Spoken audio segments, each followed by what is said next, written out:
श्री स्वामी समर्थ सर्वांना अवधूत चिंतन श्री गुरुदेव दत्त. तर आपला श्रावण महिना सुरू होत आहे. तर ह्या श्रावण महिन्यापासून कुणाकुणाला 16 सोमवारचे व्रत करायचे असेल ते करू शकतं. असं नाही की 16 सोमवारचे व्रत हे श्रावण महिन्यामध्येच करतात, कधीही करू शकतात. पण असं मानलं जातं की श्रावण महिन्यापासून 16 सोमवारचे व्रत केले तर भगवान शंकराची लवकरात लवकर कृपा होते. जी काही आपल्या मनामधली इच्छा असेल ती पूर्ण होते.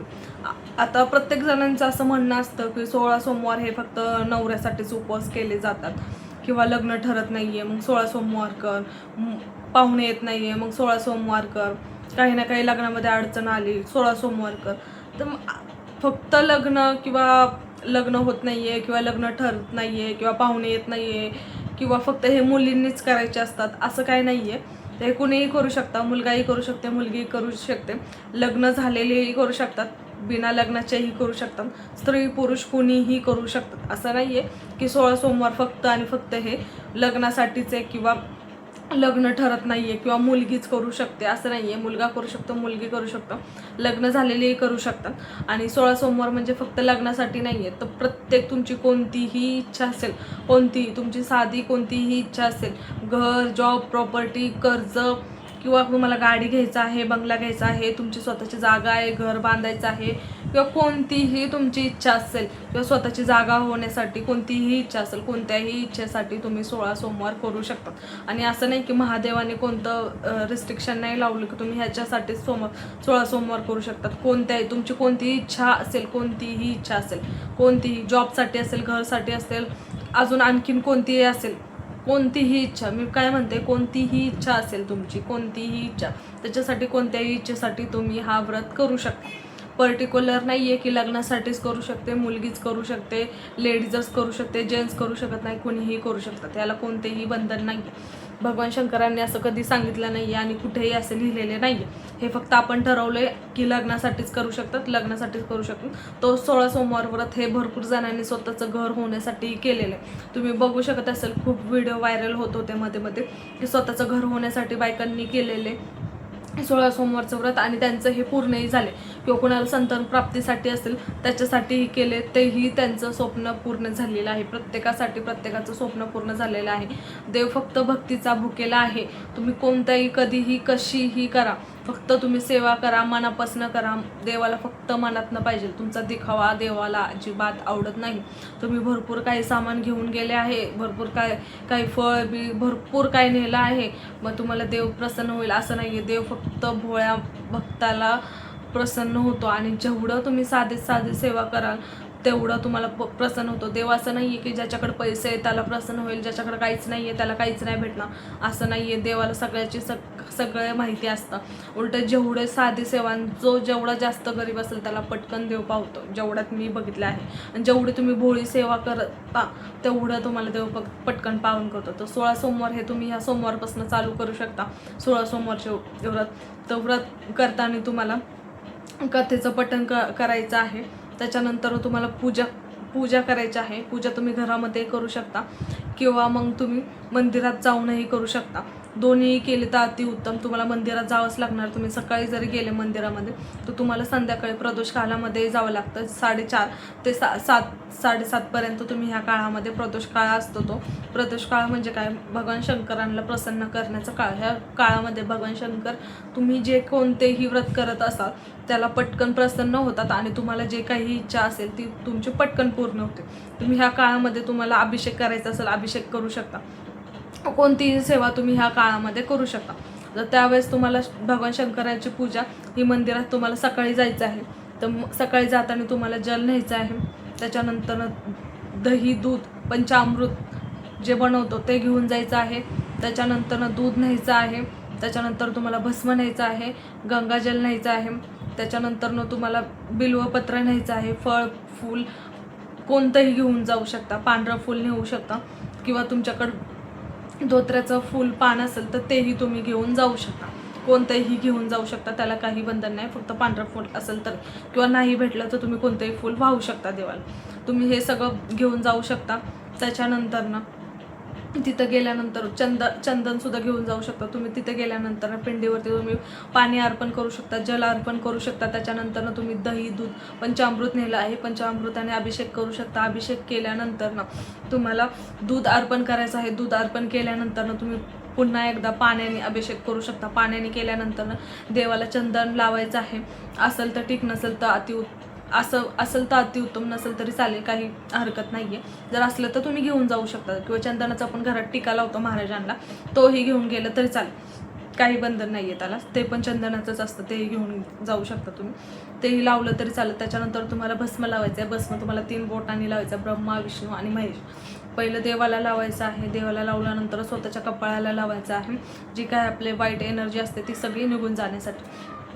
त्याच्यानंतर तुम्हाला फळ ठेवायचं आहे. तुम्ही नेलेलं फळ ठेवायचं आहे, बिल्वपत्र ठेवायचं आहे, फूल ठेवायचं आहे.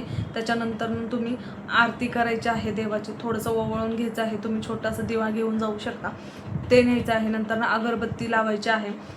त्याच्यानंतर तुम्हाला संकल्प करायचा आहे. संकल्प तुम्ही घरातही करू शकता किंवा मंदिरातही करू शकता. तर संकल्प कसा करायचा आहे, तुमचा जो उजवा हात आहे, जो ज्या हाताने तुम्ही जेवण करता तो हात घ्यायचा आहे. त्याच्यामध्ये तुम्हाला अक्षदा, त्याच्यानंतर तुम्हाला हळदी कुंकू आणि फूल ठेवायचं आहे. आणि चमच्याने तुम्हाला उलट्या हाताने पाणी घेऊन 3 वेळा पाणी टाकायचं आहे. तुमचं गोत्र म्हणायचं आहे, तुमचं नाव घ्यायचं आहे.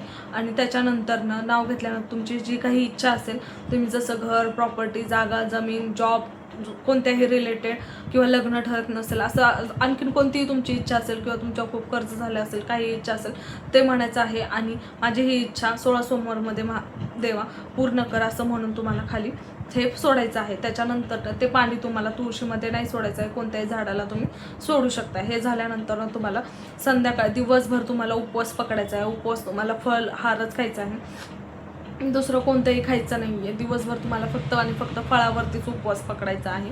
कोणतेही वाईट विचार नाही आणून द्यायचे आहेत मनामध्ये. त्याच्यानंतर तुम्ही मंदिरातनं आल्यानंतर तुम्ही घरामध्ये तुमची पिंड असेल, त्या पिंडीलाही तुम्ही अभिषेक करा.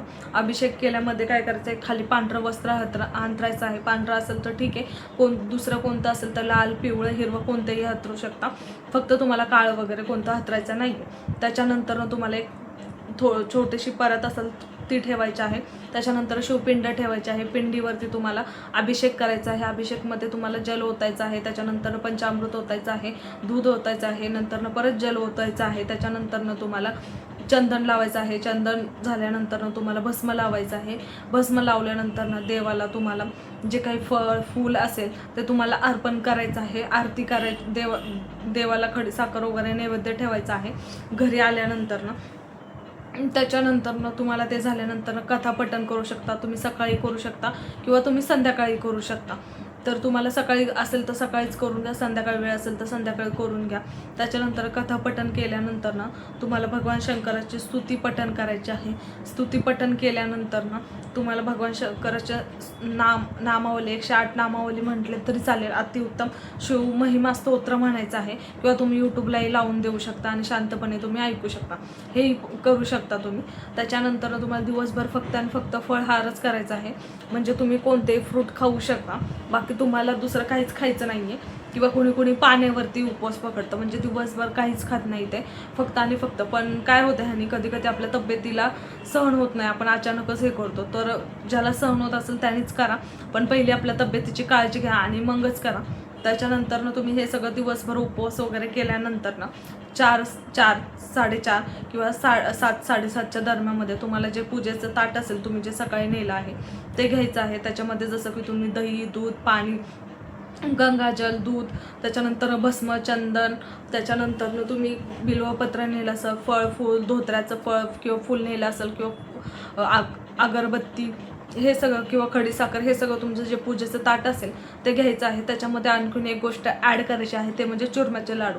तर चुरम्याचे लाडू कसे तयार करायचे आहे, तर चुरम्याचे लाडू जसं की आपण चपातीचं पीठ मळतो, तर चपातीचं पीठ मळायचं आहे, त्याची चपाती करायची आहे, ती भाजून घ्यायची आहे. चपाती ते तुपाने किंवा तेलाने तुम्ही तव्यावरती भाजून घेऊ शकता. नंतर ती थोडीशी जरा गार झाली की त्याचे छोटे छोटे असे चुरा करायचा आहे, भुगा करायचा आहे.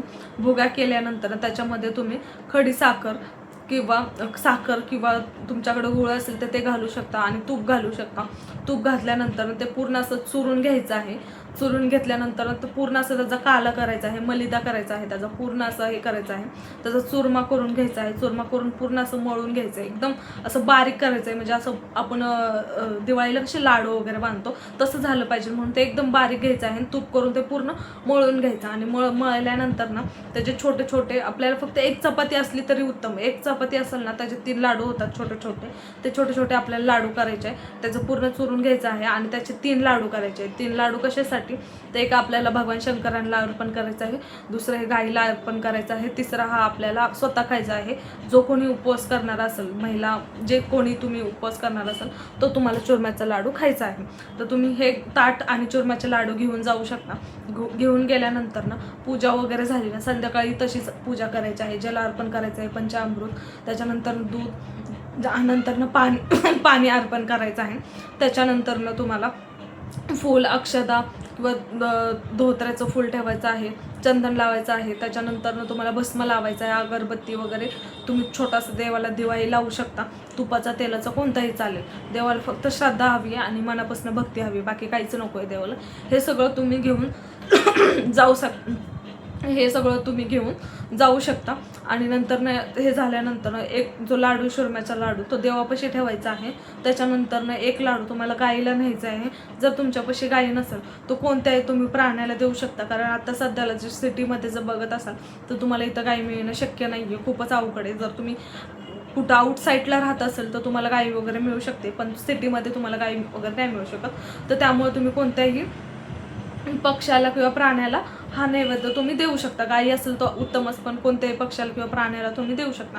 आणि एक जो लाडू आहे ज्याचा उपवास आहे त्याने तो खायचा आहे, चुरम्याचा लाडू. त्या दिवशी तुम्हाला सोमवारी संध्याकाळी उपवास सोडायचा नाही, दुसऱ्या दिवशी उपवास सोडायचा आहे. आणि त्या दिवशी तुम्ही हा लाडू खाऊन घेऊन देवाला संध्याकाळी तुम्ही पूजा अर्पण वगैरे करू शकता, आरती करू शकता घरामध्ये. जी आपली शिवपिंड आहे, ज्याला तुम्ही अभिषेक वगैरे केला आहे, त्या सकाळी जसं केला आहे तसं संध्याकाळी करून त्याची आरती वगैरे, कथा वगैरे पठण करून, शिवमहिमा, शिवस्तोत्र हे सगळं तुम्ही पठण करू शकता. शिवनामावली 108 उत्तर नामावली, शिवस्तुती, शिवस्तोत्र आणि 108 वेळा नामावली हे तुम्हाला पठण करायचं आहे. हे पठण झाल्यानंतर तुम्हाला त्या दिवशी तुम्ही फक्त फळहार वगैरे संध्याकाळचा करू शकता लाडू खाऊन.